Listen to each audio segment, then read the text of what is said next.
Appointed. Hey. There's your appointment. You scare off the ones that voice that for sure, you know what I mean? knew that's like. This year. Still people that we know.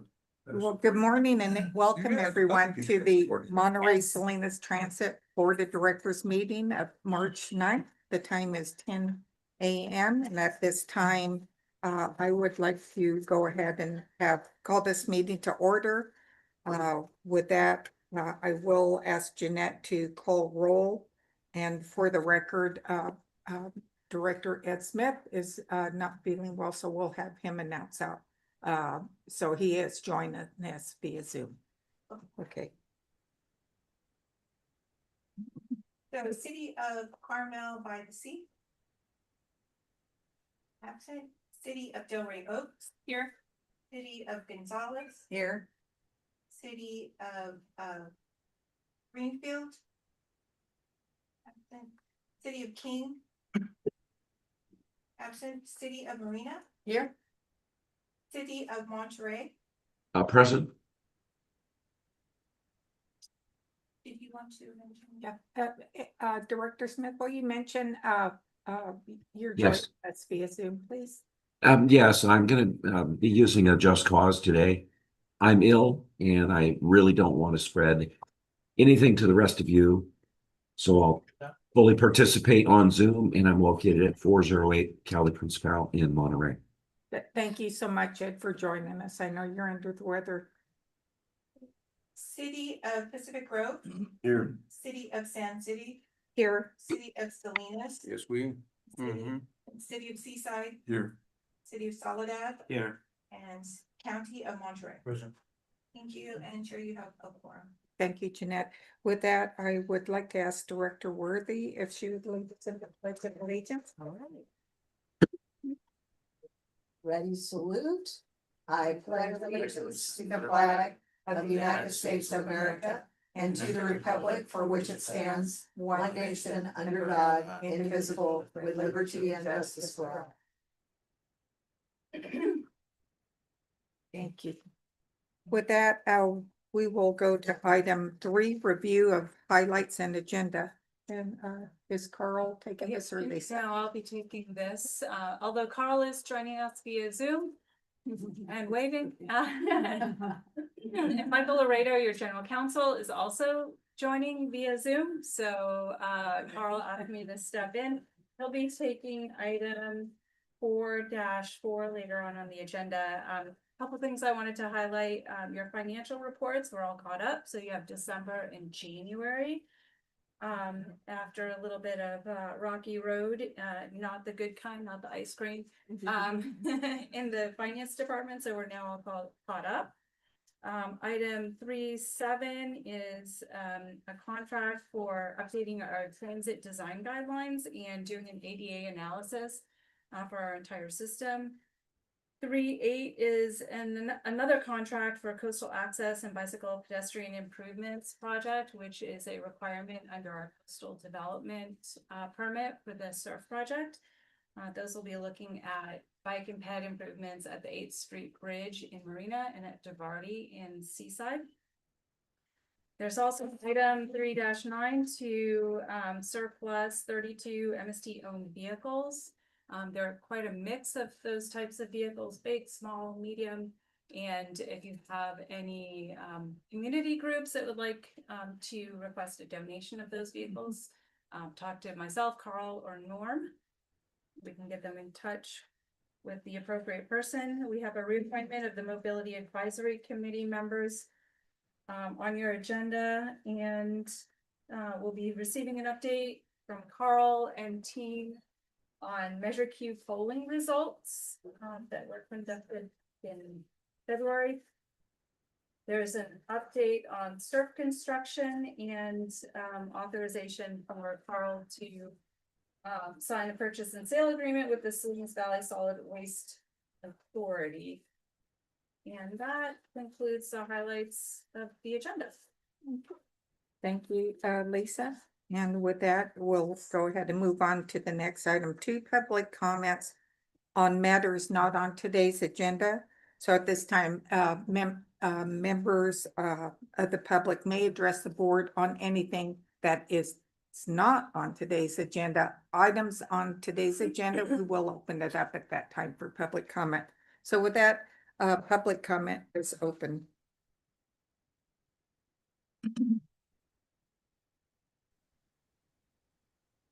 And I'm not seeing anyone here in the conference room. And I'm not seeing any hands via Zoom.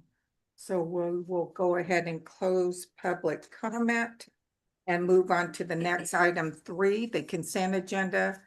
And at this time, directors, we have items 3.1 through 3.11. Lisa briefly went over those items. Is there anything you would like to pull for separate consideration? Can I just make a brief comment? Or a Is that comment? okay? Yes, ma'am. For 3.8, the design with Kimberly Horn for the surf improvements, pedestrian and bicycles. I was glad to read that it says staff will work collectively with the Coastal Commission, Caltrans, State Parks, and the cities of Marina and Seaside. Because it's very important, especially for our overpass, 8th Street overpass in Marina, to look at the big picture. It's different jurisdictions, and there are more improvements that can be made at the same time.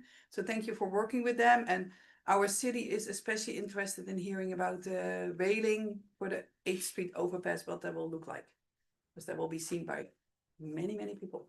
So, thank you. Thank you for your comment. Okay, comments are still open, directors, any? I'm not seeing any. I'll open it up to the public at this time for public comment. Public comment is open. I'm not seeing anyone via Zoom or anyone in the conference room. I'll go ahead and close public comment. Move to approve. We have a motion for approval, a second. I'm going to ask for Jeanette for a roll call vote because. I would. Okay, roll call vote. City of Carmel by C is absent. City of Delray Oaks. Yes. City of Gonzales. Yes. City of Greenfield. Yes. City of King is absent. City of Marina. Yes. City of Monterey. Yes. City of Pacific Grove. Yes. Yes. City of Salinas. Yes. City of Seaside. Yes. City of Soledad. Yes. And County of Monterey. Aye. So the motion passed with 12 and 2 absent. Okay, thank you. With that, we'll move on to recognitions. Item 4, recognitions and special presentations. And 4.1 is the March 2026 Employee of the Month, Fernando Manasala. He is a mechanic and we will have Norm give a presentation. Yes, good morning, everyone. Norman Tuitavuki, I'm the Chief Operating Officer. Pleased to announce that our mechanic A, Fernando Manansala, has been selected as the March 2026 Employee of the Month. Unfortunately, Fernando, he goes by Nando, is not available to join us today, but he is a valued member of the maintenance department. He's worked diligently serving MST in the communities that we serve since 1987. So over his 39 years of employment, started very young.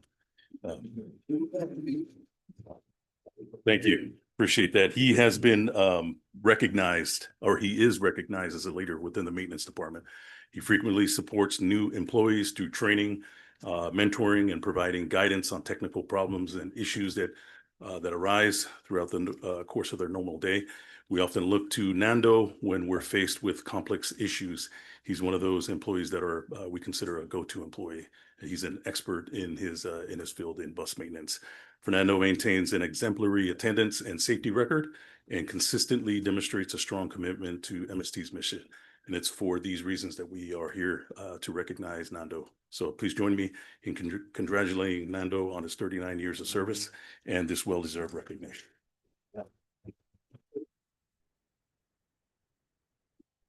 Thank you. Thank you, Norm. And we do have something for him, and Norm will be getting that to him. Thank you so much. With that, we'll move on to 4.2. This is the 25-year service anniversary. Jose Campos, coach operator, and Marzette will give us a presentation.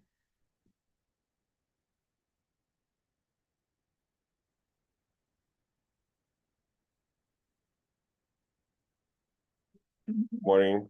Thank you. Thank you, Chair. Morning, members of the board. Marzette Henderson, Transportation Manager, MST.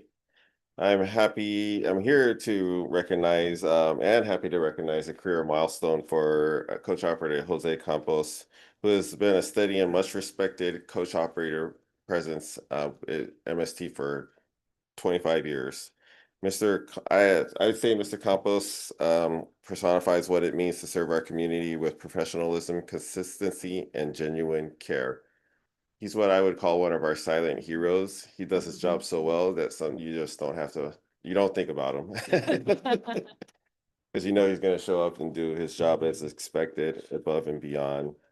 For example, throughout his career, Jose has consistently earned a long list of safe driving awards for most of his years, and attendance awards as well, which shows a level of reliability and dedication that we're fortunate to have. And this is demonstrated in the way he approaches his work and supports our riders. Through his career at MST, Operator Campos raised 2 kids into adulthood with his wife. Prior to working for MST, he drove for rides back when I hear now that we had a contractor yard on East Market, something new that I recently learned. West Market. Yeah, West Market. Thank you. When he's not at work, he enjoys being at home with his family and watching soccer.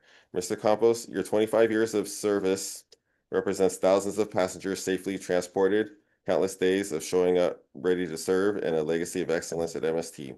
Thank you for your dedication, your outstanding record, and the integrity you bring to your work every day. Please join me in congratulating Operator Campos for 25 years with MST.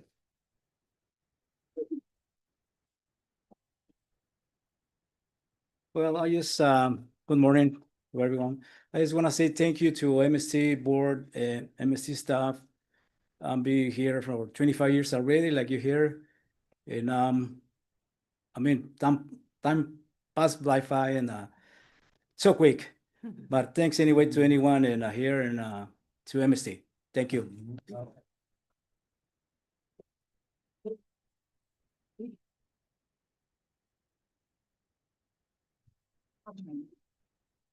Why not?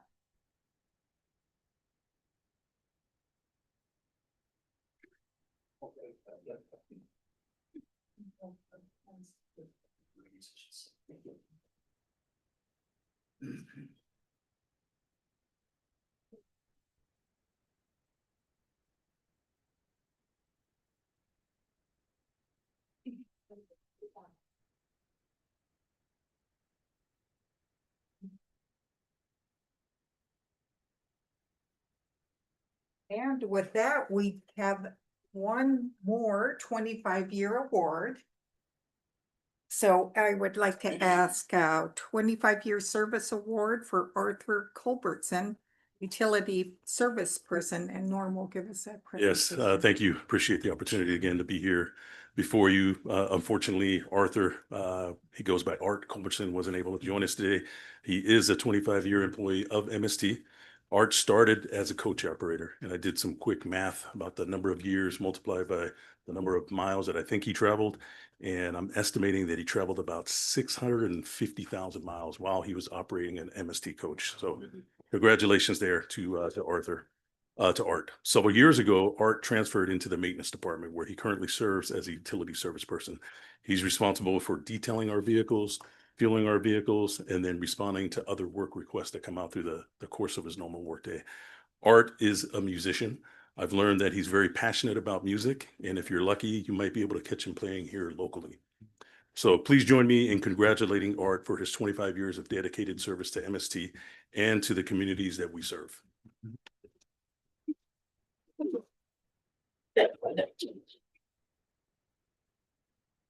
Thank you, Norm.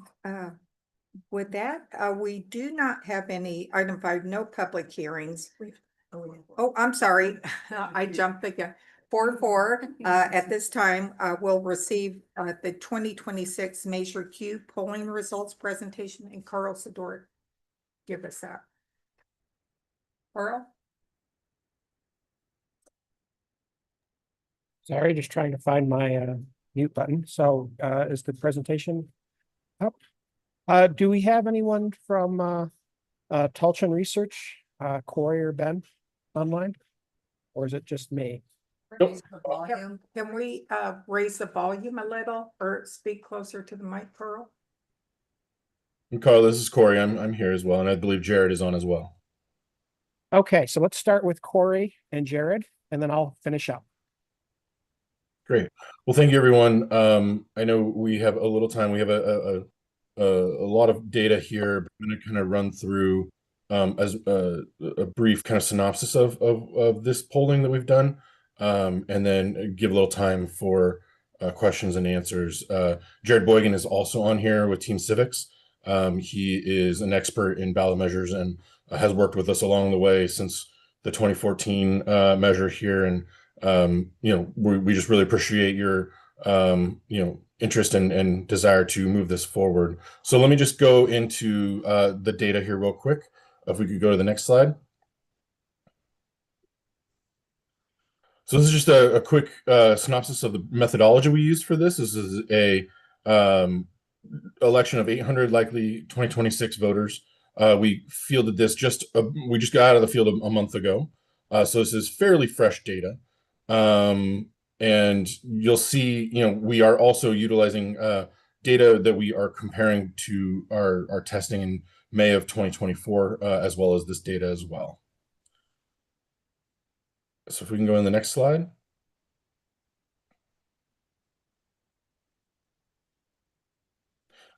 So this is just a brief synopsis of the political environment. Next slide.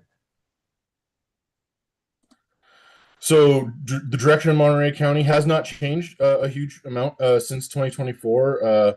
37% right direction, 42% wrong track in 2024. Very similar now, 36% right direction, 39% wrong track. So not a huge overall sentiment change in the 2 years since we conducted research here. Next slide. Similarly, you can see the approval ratings of MST are similar to what they were. You're currently plus 23, 48% fave to 25% unfave. That was, very similar to what we saw in 2024 when you were at plus 26. And the more popular entity here on this board of various agencies within the county. Next slide. So looking at the support for a transit funding measure, remember this is measure Q in 2014, which we are currently looking at for a renewal. Next slide, please. So this is the support for a 1/8 cent sales tax renewal. This is basically a complete renewal of the 2014 measure Q. To continue providing, maintaining, and protecting Monterey County public transit services, including services for senior citizens, people with disabilities, and veterans, and including trips to vital medical appointments and veterans jobs, training, and placement services, shall Monterey Salinas Transit District's ordinance to renew without increasing and extending until ended by voters. The current voter approved 1/8 cent sales tax, providing an estimated $13 million annually for local use, subject to independent public oversight, annual financial audits, and performance reviews as it be adopted. So that was the language we used for this test. In May of 24, we saw, without leaners, 75% who would vote yes compared to 14% no, with roughly, sorry, I'm missing the undecided there. Let me move my cursor off. 4% undecided. That number has dropped a little bit, and I think we have a few reasons of why we see that. Currently, in this most current test, 62% say they would vote yes, 66% with leaners, compared to 24% who say they would vote no, and 8% who are undecided. That's a net 15-point drop since 2024. And I do think that we have some groups that we know have come off, but it's more of a reflection of the overall kind of economic environment we are in, especially the affordability and costs of everyday voters that have really kind of dropped some of this language, and or support. We'll see what some of that is here in a second. If you go to the next slide. And Corey, sorry Sure. if I could just jump in quickly, just as a reminder for board members that the renewal will require 2/3 voter approval, not simple majority or 55%. So the number we're kind of focused on here is 67% approval. And of course, as Corey said at the outset, there's a bit of a margin for error in the survey. So, going from the, 75% to 62%, or 81 to 66, that's a pretty significant in terms of being above or below the line to gain. Correct. Yes, that is a very important point of distinction here. It is a 2/3 requirement here, not a 50% plus one requirement. We also tested a renewal and increase. So if 1/4 cent sales tax renewal and increase, that did not hold up as well as the renewal by itself. So if any forward movement will occur here, it should probably be with the 1/8 renewal, as we saw previously in the previous slide. Next slide, please. So this is the vote by party. You can see Democrats are pretty, very supportive, 83% yes, compared to 11% no. Republicans have declined. Actually, are a majority, 51%, say they would vote no on this measure, while NPP's more independent voters are a majority, say they would support it, 57%, but the plus minus is a little bit lower at plus 23. If you look at the next slide, you can see kind of where we have lost some of the ground. If we go to the next slide.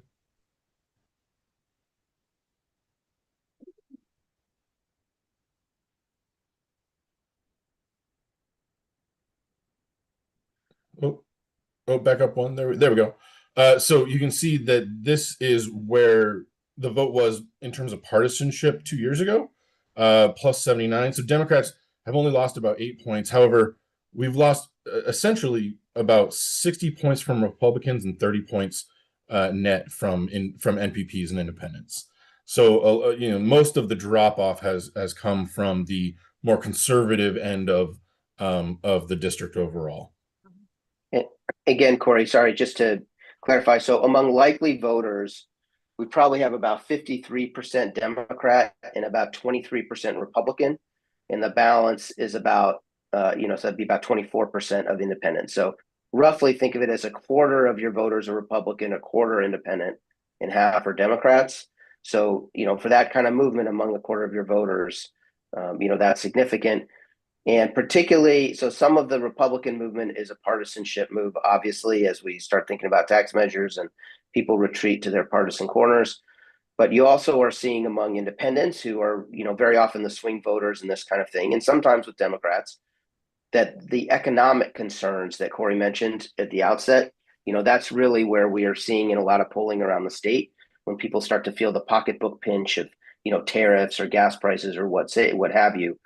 We see a lot of that movement in NPP voters, and then I think in some of your Democrats as well, you'll see that. All right, next slide, please. And so this is another area where we've seen some of that movement. I think a lot of the previous slide showed the decline among Republicans and NPP independents. You see some of that here among white and Latino voters. So we go from among white voters, we've gone from plus 74 to plus 58. And then among Latino voters, we've gone from plus 64 to plus 37. So there's a fair amount of movement that has come from those voters in particular. And, especially I think, Latinos and conservative voters in kind of the more central valley type of districts of MST, that's where we're going to see some of the decline. And we have some demographics here I'll go through briefly to kind of show what that is in the next couple slides. The vote by age, is not a huge age gap at all for this measure. Plus 39 among voters under the age of 55, plus 42 among voters over 55. Next slide, please. You do see a kind of a linear decline by ideology. Liberal voters are plus 76, moderate voters plus 28, still above a majority at 61%. But conservative voters are under a majority, a near majority who oppose at 49%. Next slide. And then your ridership, pretty supportive overall among riders, 79% who would vote yes on the measure. Among those who are non-riders, 64%. So you do see some loss in support there compared from riders to non-riders. Next slide. And then this is the vote, kind of the vote differential by supervisor district. So you see a little less support in District 1 and District 3, while 2, 4, and 5, you have a little more support in the kind of plus 43, plus 42, plus 40 range. But still, a fairly undecided electorate in some respects where you could find some growth there if we were to communicate to voters. Next slide, please. So these are the groups who are most supportive of the measure. As we noted earlier, Democrats are more supportive than Republicans and somewhat for MPP voters, white liberal voters, white women over the age of 55, white Democrats. So you see a lot of the white left-leaning voters here, as well as MST riders, are in your base of supporter groups. Next slide, please. And then conversely, you see where more of the opposition to this measure comes from. Republican men, liberal moderate Republicans, conservatives, NPP men, Republicans over the age of 55, and NPPs over the age of 55. So you see that that's where a lot of the movement or the opposition comes from. A lot of these voters are also being hit by affordability issues as well. So it's just something to keep in mind as we look at this. And then in the next slide, these are the voters who have moved away from support the most since we tested this back in May of 2024. So you see that a lot of the movement away is older Republican, white conservative, and Latino voters for the most part. Republican men over 55, conservative Latinos, Latino men over 55, NPP men over 55. Some of those are come together in a Venn diagram, are a lot of the same groups, but you can see that those older groups who are conservative and Latino is where we've seen a lot of the movement away from support. And I think, one of the keys to these ballot measures, when we're talking about raising taxes or renewing taxes in this case, it's really important that the public services we're talking about feel like community services and that these don't feel like a political measure. And I think that there's some indication from this polling that in addition to the economic issues, partisanship has started to really assert itself into kind of how people are looking at our transit services. And when we were able to get Measure Q passed in the first place, I think it was very much seen across the community as a nonpartisan, non-political issue. We were helping senior citizens and people with disabilities and veterans get around. And these were important, public services that benefited the whole community. And so somehow we've lost a little ground in terms of people's perception of that. I'm sure that has a lot to do with the external surround and very little to do with MST as a whole, but it has a good indicator for us about communications and how we want to kind of think about, keeping an eye on our communication strategies and framing the benefits of our services as we go forward. They just can't feel, partisan to people. They have to feel like community public benefits. Right.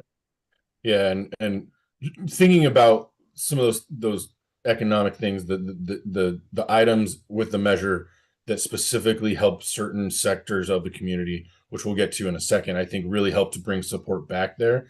So we did test a fair amount of positive messaging in support of the measure. And we do see like a lot of those groups come back.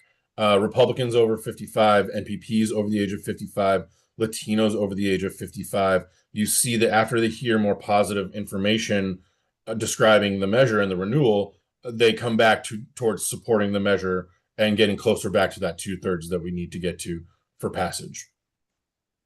And the next slide will show you kind of, these are the, actually, if you could go one more, yeah, I'll get into the messaging here.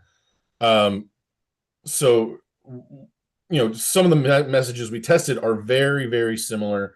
And a lot of these are really line up to the same kinds of messaging that we used to pass, to ensure and make the focus of passage in the 2014 Measure Q. Essentially, essential trips that are provided to seniors and people with disabilities, protecting and maintaining transit services for people with disabilities, as well as the elderly, and as well as for veterans. These are elements that we used in supporting this measure, in highlighting the opportunities and goodwill that this measure provides. And you can see that these types of measures were very much, or these types of messages very much rise to the top to help people feel more comfortable and more supportive about a renewal measure. Next slide, please. And these are some other ones. We'll skip through these. They're more the less popular elements of the measure. If we can keep going real quick here, one more. Thank you. And you can see, this is kind of a quilt of ours that we kind of put together, also known as a matrix, where you can see that those kind of messages are really what will help to make people more supportive. The essential trips, trips for people with disabilities, the elderly, and veterans. A lot of these messages all, across various parts of the supporters and shifters in the groups that we would need to focus on for a measure like this. They fall in the same line along base voters, white voters, Latino voters, yet people who shift towards supporting the measure after hearing more information. The vets measure actually moves up to the top. And a lot of those are, coming from some of those more conservative, older Latino and white voters who kind of shifted away, but shift back towards supporting when they hear more information. And so then, just in a similar sense, we did some package messaging that we tested here as well, very similar to those elements we saw before. Voters are very supportive once they hear about the measure that provides a lifeline for senior citizens, people with disabilities, continued service for seniors, veterans, and individuals with disabilities. Another message describing specifically of how it can help disabled veterans who are relying on healthcare and getting them to and from various appointments as needed. So, these again, messages describing how this measure can help people who are more in need, who are more vulnerable in the community, veterans, people with disabilities, and senior citizens. This measure really does help their transit issues and getting them to and from very important needs that they may not otherwise have without the funding that this measure provides. Now, one thing that's important to note here is that these are very much the Measure Q extension kinds of conversations. And so if we do start pursuing something that would add additional funding, in other words, the additional 8 cents of revenue, we're going to have to think about how to extend and have those conversations, that helps keep voters focused on these kinds of essential trips that you provide, because some of the other things we tested around those, the new funding, was a little bit less compelling to some of these key audiences. Yeah, and if we could skip one more slide and to the slide after. Yeah. Oops, sorry. Again, so you see, similar to how we saw with the elements earlier, messaging describing seniors and disabled and veterans, the continued services for these folks are all very, very popular messages and help to bring back support, especially among those who we lost over time in the last couple of years from our previous testing here. So, and then if we could go towards the end of the slide, Jared also wanted to provide a little bit of context about the measure itself. So if we could go down to the final slide.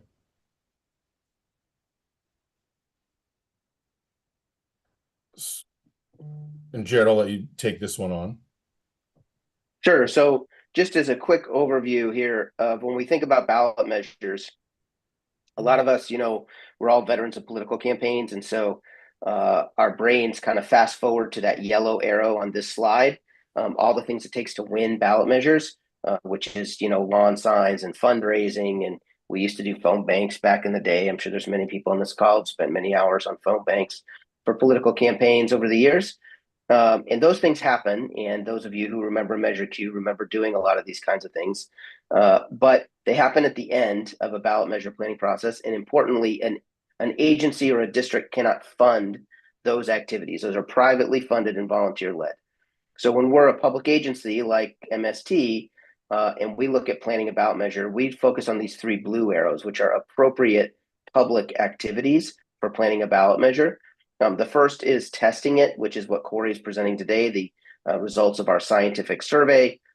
What kind of funding needs do we have? What's the feasibility with our electorate of passing it? We see from Corey's slides here that we do not look as strong for 2026 at 2/3 as we hoped we would. For 2024, we had some initial polling that looked very promising, but some of the changes in the external atmosphere around the economy, around partisanship, et cetera, I think have really taken a bite out of some of that initial baseline support. So now if we take sort of a longer look at this and think about, okay, possibly 2028, we go through this vetting process of non-advocacy communication, where we start explaining a little bit more to people about what Measure Q does, what the local voter-proof funding does. We use existing communications.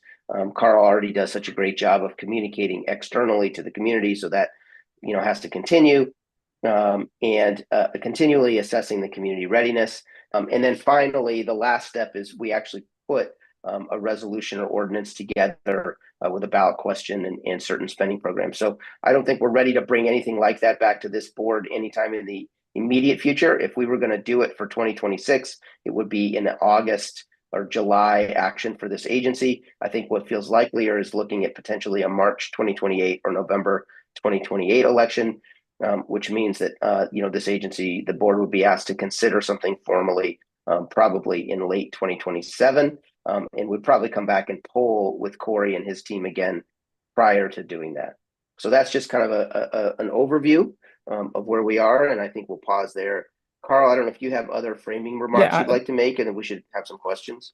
Can you hear me better now, or am I still hard to hear? You sound fine to me. Okay. So with that, I'm not sure where we are in the slide deck. I think maybe a couple slides before, but it's a slide that says staff recommendations. Can we move to that?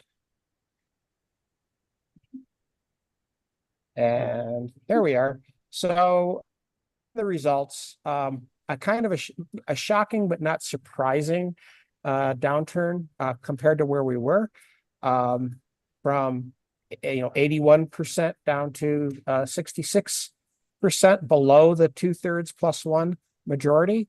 And the last time we did polling for our measure Q back in 2014, we were polling at 72%, and we came in right at 72%. So our campaign, did nothing to move the number upwards. At best, what it did is it kept any negative advertising, and there was some no on Q, limited no on Q group, anti-tax group that was out there. We were able to keep that number.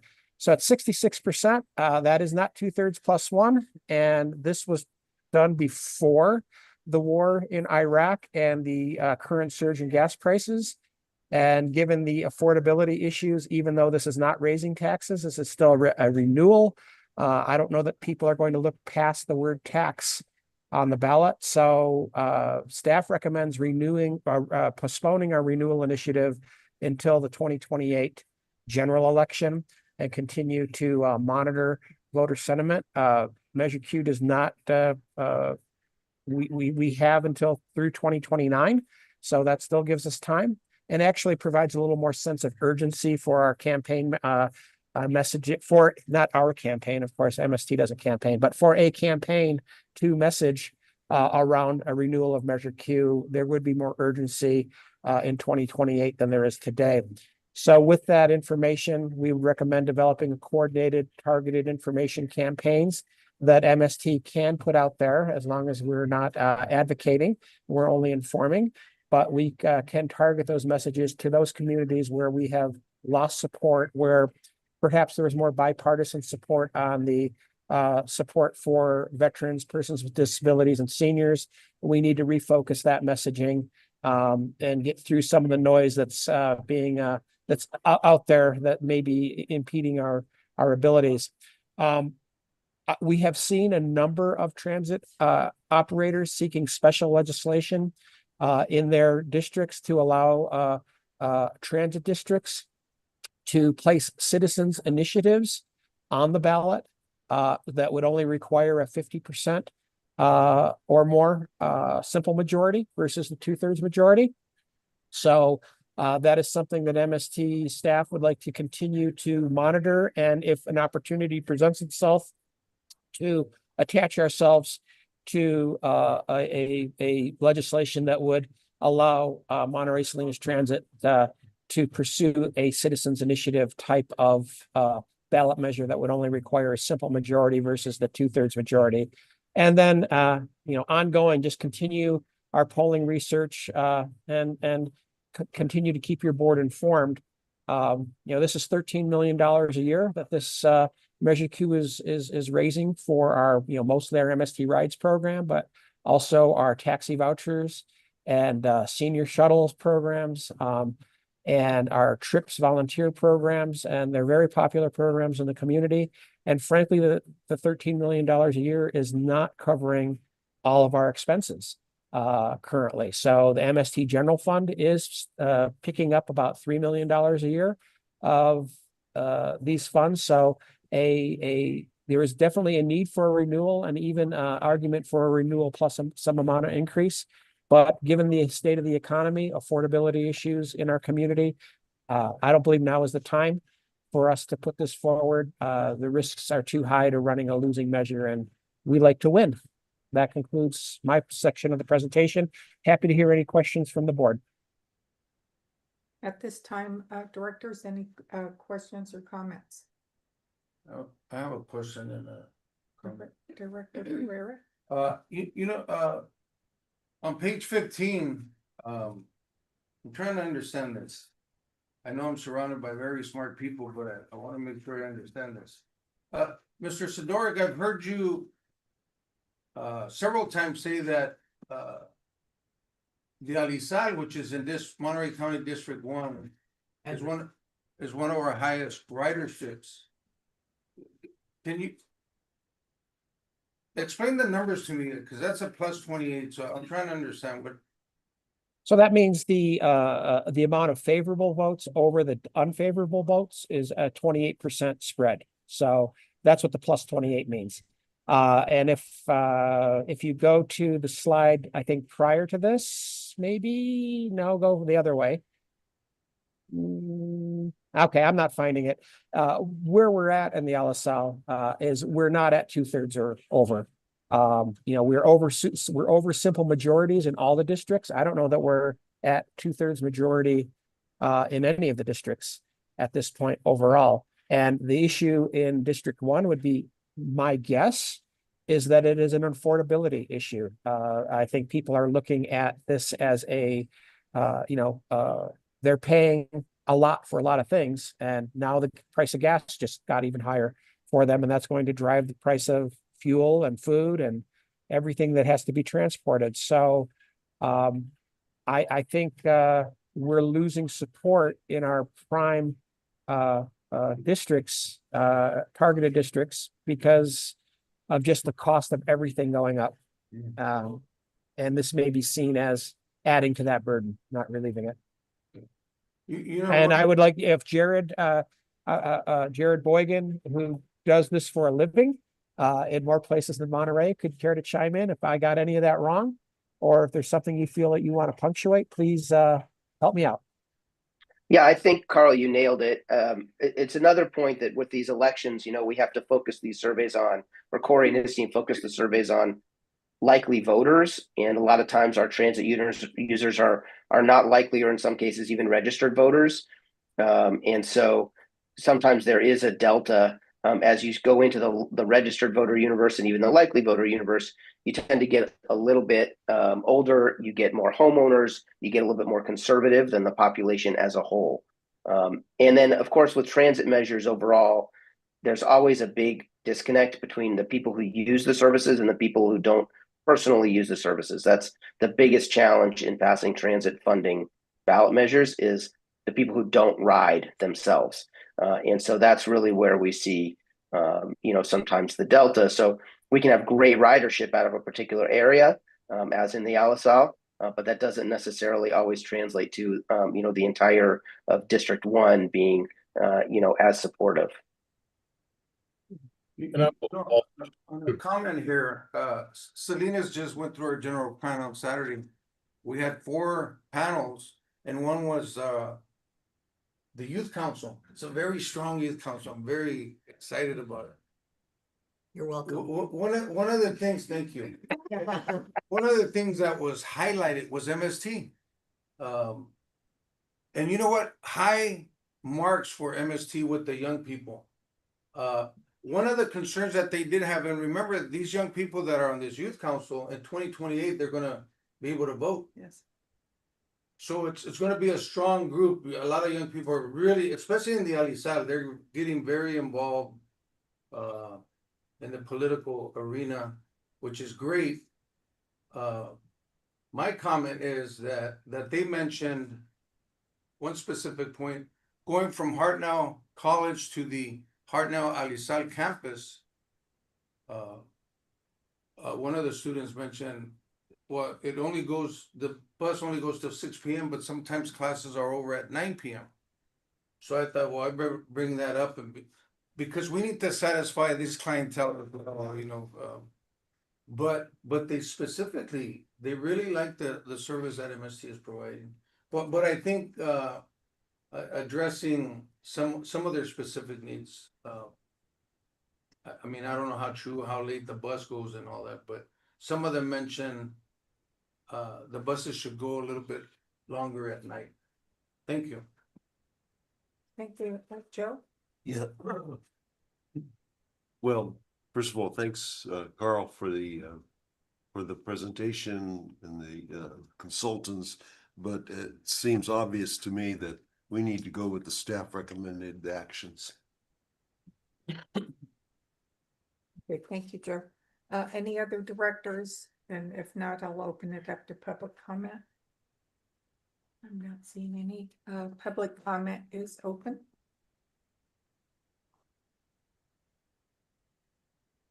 Not seeing anyone in the conference room or via Zoom. We'll close public comment. There is a staff recommendation and some actions here. I would like to ask. So this isn't agendized, and Michael, correct me if I'm wrong, we're not necessarily agendized to take Okay. action on this. This is So- a item to, I'm giving you our recommendations of moving forward, but I don't know that we necessarily need a motion made and second on this. Well, to receive do we need a motion to receive? That's what I'm calling for. No, okay. Well, with that, thank you very much for your staff reports. And this here report is received. Thank you.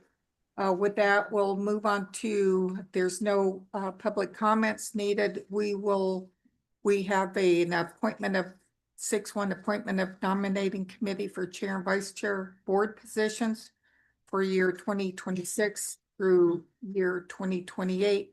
With that, I'm looking to appoint a nominating committee for both chair and vice chair, and I would like to see have 3 directors, at least 4 if possible, directors who would like to show, if you could show me a hand of interest. We could either appoint you or get you to appoint it, or please contact me or Jeanette. So if there's no show of hands, we'll go ahead and I will. Any comments? And you will be picked. So with that, I'll open it up to public comment. Public comment is open. And It gets too political. not seeing any, I'll close public comment.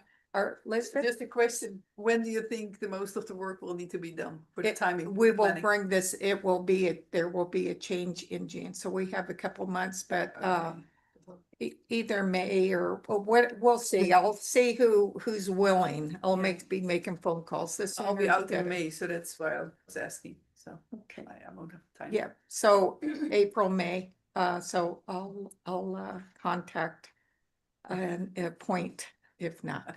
With that, we'll move on to the next item. This is, I'm actually gonna move to 6.3, if you don't mind me putting this in front of 6.2. And this is to authorize the general manager, CEO, or their designee to execute a purchase and sale agreement with Salinas Valley Solid Waste Authority for the purchase of real property located at 139 Sun Street, consisting of 2 parcels approximately 6.82 acres for a negotiated amount not to exceed $5.975 million. Would you like to give us this? Page 115, sorry, in your agenda. Sure. This is coming back to your board, for action. We've done our due diligence as staff and, have this recommendation for you. You may recall in December, the board, took action to offer a certain amount, and we've negotiated with the Salinas Valley Solid Waste Authority, and they've also, agreed to this $5.975 million amount. There's really not much more to say. We've discussed it in the past, and our recommendation is to move forward with the purchase and sale agreement, which will start the process for escrow and all that fun stuff. Very good. Thank you for that report. With that, directors, any comments at this time or questions? Just was the purchase price based on what do you call it? An appraisal? An appraisal, yeah, that's Yes. the word I was looking for. I Yeah. was gonna say estimate. The There- appraisal, and then also were there any issues with the soil contaminants on the property as it had been a waste transfer? Sure. Great questions. Yes, the purchase price was based on appraisal. MST hired vendor Rosenthal, who is a right-of-way consultant, to help us out in this endeavor, and it included an appraisal. The Solid Waste Authority had their own appraisal. The amount of the $5.975 million is Solid Waste Authority's appraised amount. And then when we did our phase 2 environmental review for hazardous materials, we did find higher than background levels of arsenic in one location. And we were able to work with the Salinas Valley Solid Waste Authority to remove that arsenic. It wasn't extensive at all. It was in a 20 by 20 square foot area. So we're able to dig down, take that material. They were able to take that material out, take it to their own landfill, and then bring back material to basically cap it off. So we don't feel that there are any environmental issues based on our research and our borings and diggings and observations. Great, thank you for the report. You're welcome. Quite good question. Any other directors? Questions, comments? And I believe I see Director Smith. Go ahead, Ed. Yes, thank you very much. And I think it was just covered with the question that Luis offered, and Lisa made the answer, but just to clarify for public transparency, it was something that was presented to us in closed session, and as negotiations for property goes, it's negotiated, but brought here in front of the public to expose and confirm that there was something that was satisfactory to the board on a appraisal and mutually agreed upon price. So thank you very much for the discussion, Luis, and bringing that up, because that part is missing from the staff report, that there was an appraisal. I appreciate the comments. Thank you, Director Smith. If there are no other questions, I'll open this up to public comment. Public comment is open.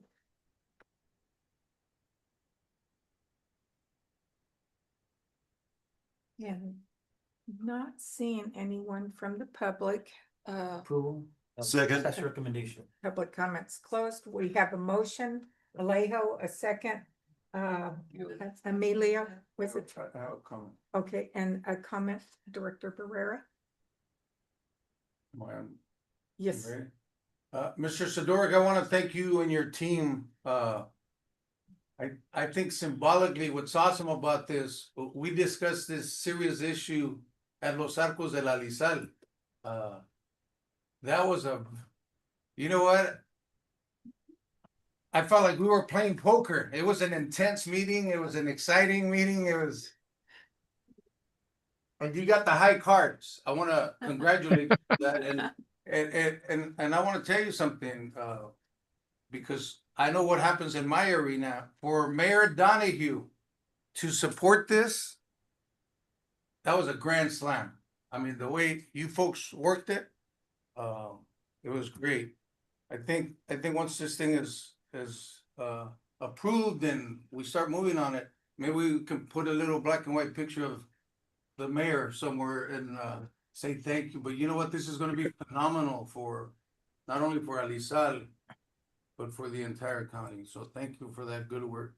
It was good. Thank you for your support, and Supervisor Alejo, you provided some support as well and some early context that helped us frame this argument, why this is needed. And then, of course, the city staff, city manager staff, the development director as well, and then, of course, MST staff. It was truly a team effort, and it was a great location for us to kind of seal this deal in concept. And I got to hear all about the history of banda music in the LSL. So thank you, Tony, for that education. Thank you, Director, and thank you everyone who was involved in through negotiations, the city of Salinas, totally everyone for all your input that you put in here, and to I believe there may have possibly been another use for this previous that did not work out. So thank you for just everyone for that. We looked at it at every angle. So thank you. With that, Jeanette, roll call vote, please. Okay, first motion, Alejo, second, Emilio, roll call vote, City of Carmel by the Sea. City of Del Rey Oaks. Yes. City of Gonzales. Yes. City of Greenfield. Yes. 15. City of Marina. Yes. City of Monterey. Yes. City of Pacific Grove. Yes. City of San City. Yes. City of Salinas. Yes. City of Seaside. Yes. City of Soledad. Yes. And County of Monterey. Aye. Okay, thank you. The motion passed. 11. That's awesome. Thank you. With that, keep moving on in the right direction, MSD. With that, we'll go back to page 99 in your packet, item 6.2, and this is to receive project updates on SURF construction for secret exemption adopted by the project, which requires the lead agency to conduct at least 2 notice public meetings annually during the project construction for the public to provide comments. And Lisa, I believe this is yours. Yes, it is. So we can go to number 3, slide number 3, please. So I'll skip over the requirement because your chair just said what it is. The feature of the project, as you know, here, but for the general public, 5-mile bus only roadway for our passengers to get past highway line traffic congestion, both, the normal commute, but also it gets more congested on weekends due to tourist traffic and what have you. There will be 1 mile of new multi-use trails. There's a multimodal mobility hub, a pickup and drop-off area, sometimes called a kiss and ride. Public parking, EV charging at our 5th Street station, bike repair station, secure bike storage, bike parts vending machine, all the things that support multimodal. We'll have obviously faster, more frequent and more reliable transit service along the line 20, which goes from downtown Salinas into downtown Monterey. And the SURF project is essentially a bypass of that traffic congestion for those traveling on line 20, which will become the SURF project. So we're heavily into construction right now. I should report that we are 31% complete with construction, so it's a nice little milestone to report on. In the Palm Del Monte area of Marina, we've had different crews working in different areas because it's kind of sort of lends itself to sort of separate projects. So in Palm Del Monte area, there's been a lot of activity. And at one point we had a lane closure, which was very disturbing for some folks, and also tied up traffic. So that's now done, and there's a new road surface along Del Monte. We're working right now on a pathway between Rheindaler and Marina Drive across the former railroad tracks. We've done a lot of work in terms of just making sure the area is prepared for stormwater and rains. But now that we're getting into spring, we'll be doing some hydro seeding in some of the areas, as well as landscaping, planting trees per our tree removal permit requirements, installing some decorative safety fencing for the areas where it's needed. The surf station area, it's actually kind of near Cypress. For Lisbeth, who knows the area more than anyone, but we're gonna have some decorative concrete, blue and green, sort of going on that theme of surf. And then on May 11th, we're penciling in a mini ribbon cutting in that area. There will be an opportunity for the board to plant a plant or plant a tree. One of the things that we need to do as a transit industry is celebrate the many successes, little successes, and this is certainly one of them. And we're looking at doing a little bike rodeo and just celebrating the fact that most of the area at Palm and Del Monte will be complete. Next slide. So I'm going to go through some photos really quickly, sort of a before and after. Next slide. There we go. So the one on the left is a Google image of the before condition. We're doing some work in the photo on the right, putting in some concrete.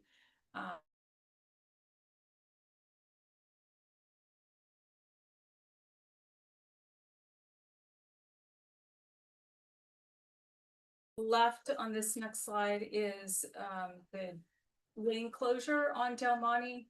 Things were kind of all busted up there, so we had to close down the coastal trail between Rheindaler and Palm, and then of course that lane closure. But now it's back open, and the coastal trail is back open. So it's certainly in the after sort of mid condition, it's opened up for folks. So next slide. I'm going to go back to October here. That was on the left is where we were closing the coastal trail, but on the right is the first day of rail removal. So all those railroad tracks are steel, so they're getting recycled back into the American steel market. And then the ties, those wood ties that hold down the tracks, those about 75% of them get recycled into landscape supply, or other people who want them or need them for various different purposes. The remaining 25% are going off to the marina landfill as treated wood waste, and it's regulated as such. Next slide. So a little bit, this is looking south from in Marina. Again, some of those wood ties being stacked up, ready for haul away. Next slide. This is the area where the bike path will loop you back into Marina Drive. Marina Drive is essentially a cul-de-sac, and on the other end there are some houses, and this area in here was often flooded during rainy season. So the city of Marina was able to partner with us to fix this storm drain flooding issue as part of sort of as part of our project, they're paying for it, but it was included in our contract with Granite Rock Myers as a cost saving, because they didn't have to pay for mobilization and they were in the area anyway, so it worked out really well. And they looped into our storm drain system. So that was a nice success story. Next slide. This is the crossing at Rheindaler here on the left, and on the right, although it's from February 20th, there's a considerable amount of work that's been done since. This is where it's gonna, there's a sloped walkway that'll go across over to Marina Drive. Next slide. So I'm gonna move on to Fifth Street Station. There's gonna be a park and ride area there, the pickup drop off. We're working on all of these areas in terms of forming curb and gutter to make the areas where you can park. We're also staging, this is a staging area in the TMC property for ballast crushing and other materials and equipment storage. I will say that we invited all the board members to bring their hands. So in that kiss and ride roundabout-ish area, your hands, if you want to put your hands in the concrete, the fun stuff, right? You're welcome to do so. It's gonna be next Monday between 11 and 12 or so. If you can make it, fantastic. And then you can put your hands in that stamped concrete area. How about my feet? I suppose we could do feet too. Only for you, Tim. Next slide, please. So this is the rock crushing operation. So along the railroad tracks, the rocks that support the tracks and the ties, the ballast was required to be crushed up and reused on the project as per the California Coastal Development Permit. So this is the rock crushing operation. So you'll see the windrow of crushed up rock, and they're going to be doing that for the next week or so. Maybe the next 2 weeks. Okay, next slide. This is looking north at the Fifth Street Station area, so you can see some of the curb and gutter being poured there in between the areas where the parking is and the driveways. Next slide. Almost done. So communications during construction, we had kind of a little bit of a rocky start, I think, in Marina, but I think we're doing a lot better now. We have an email blast to over 400 individuals, community groups, stakeholders that we're providing regular updates to. We have social media followers. TAMC in their town zone report includes any lane closures that we'll have. We have changeable message signs on the ground. We've been doing in-person canvassing when there are things that are happening, so that people have information about where they can get more information. We've updated Google Maps on some of the trail closures, and that's also been a source of consternation, because at the same time that MST had to close some trails and connections, state parks on the state park side is under construction for their campground project, which closes off a parallel bike and ped path. So we're trying to get it done as quickly as possible, yet we have obviously the safety of people first and foremost. We can have them going through a construction site. And then we have some other event opportunities. The mini ribbon cutting in May on this Friday. We're gonna have a coffee and talk at the Panera Bread for some of the businesses in Sand City, Seaside area. And so we're gonna take that back room in the Panera Bread and just have our plans, have people from the project team available to talk about the area in Sand City. So that's going to be coming up next in April or so, where there's going to be more impacts to the general public, including at the Costco shopping center area, which gets really, really congested. And in order to put in the signal and do the stuff we need to do, there may be some lane closures, not necessarily full closures, maybe at night, maybe a day, but it is definitely going to have a result of somebody saying, well, I didn't know about this, but we're doing our best to communicate out to the general public as best we can. So yeah, lots of things happening. If you go to the next slide, we do have a number that people can call, although they don't call that often. We do get people emailing us at sort of info@mst.org, and we try to get back to folks as soon as we can, as long as we're not, digging through information that we need to. So that's where we're at with the project. We have to have 2 of these every year during construction. So the last one we had was in October at the board operations performance committee, and I suspect we'll have another one before the year's out with them as well. So maybe once a year with the board, unless you want more often, I'm fine with that too. Or you could give us an update, or Carl could give us an update as we move on. Yeah, absolutely. Okay.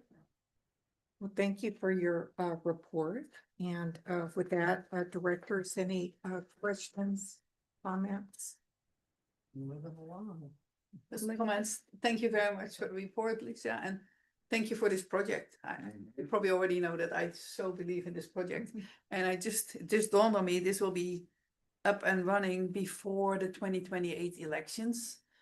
So I really hope that people will see this will be real public transit in our area, and I'm very grateful that the work in Central Marina is done for the car drivers who no longer need to sit in their car for an extra couple of minutes. But I'm especially thankful for the bus users who no longer need to walk quite a long distance to get to because their bus stop was out of commission for quite a while.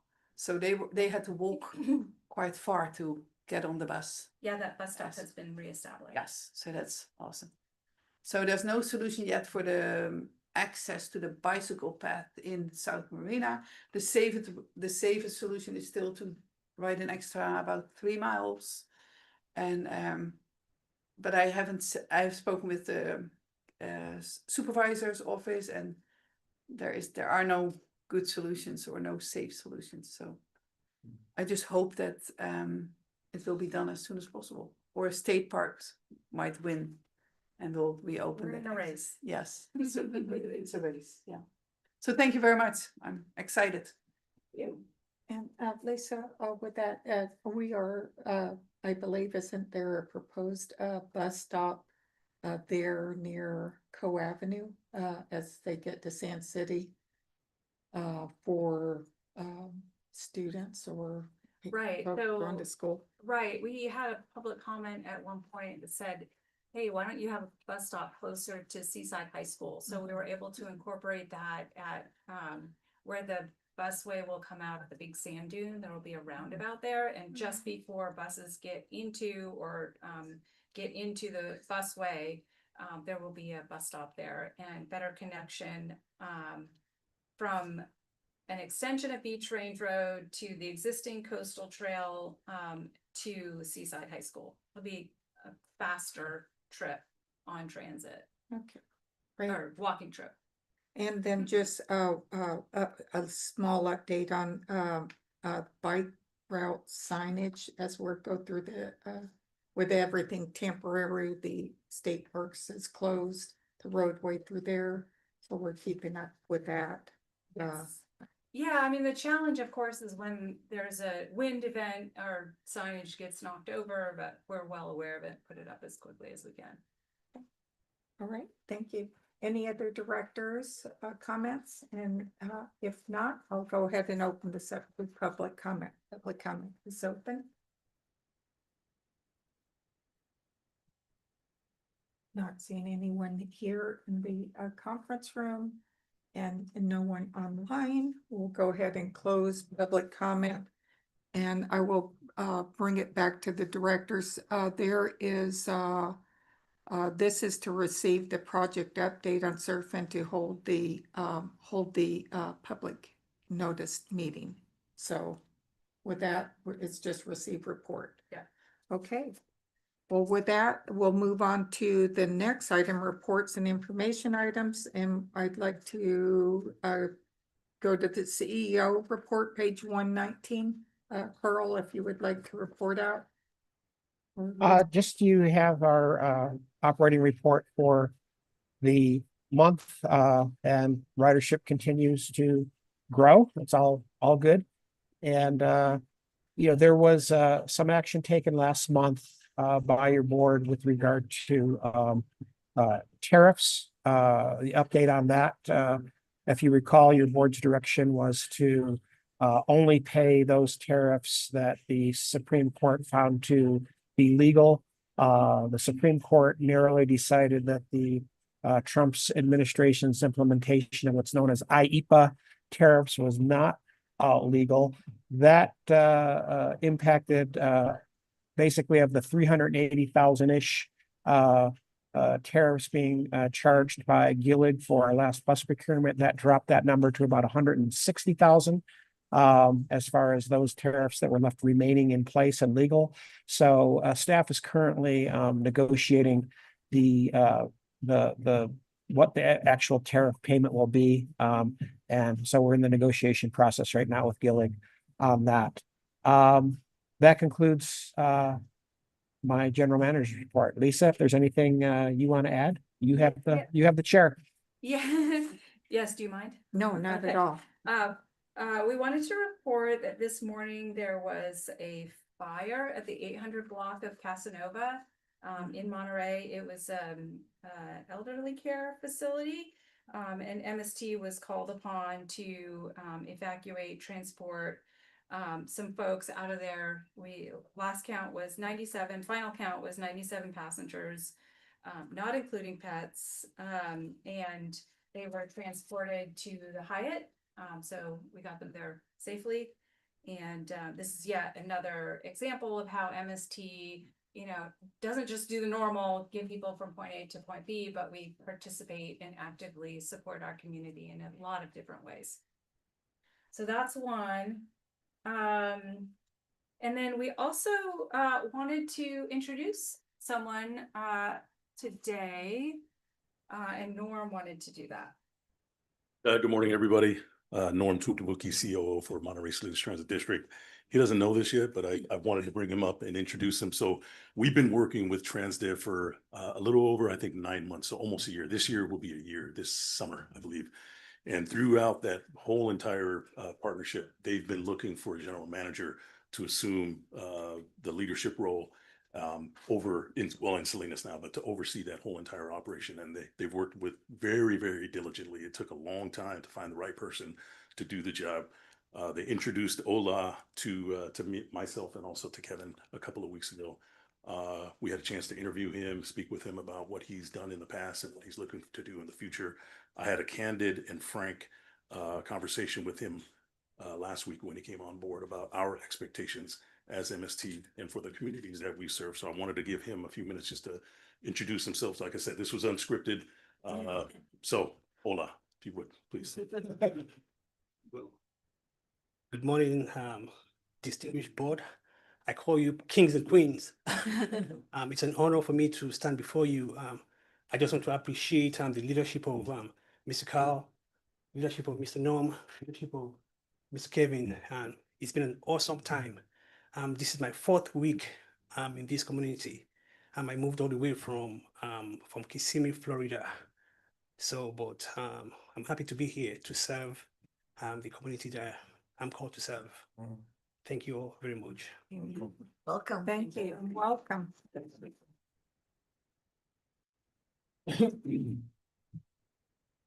But to my wife, there's that.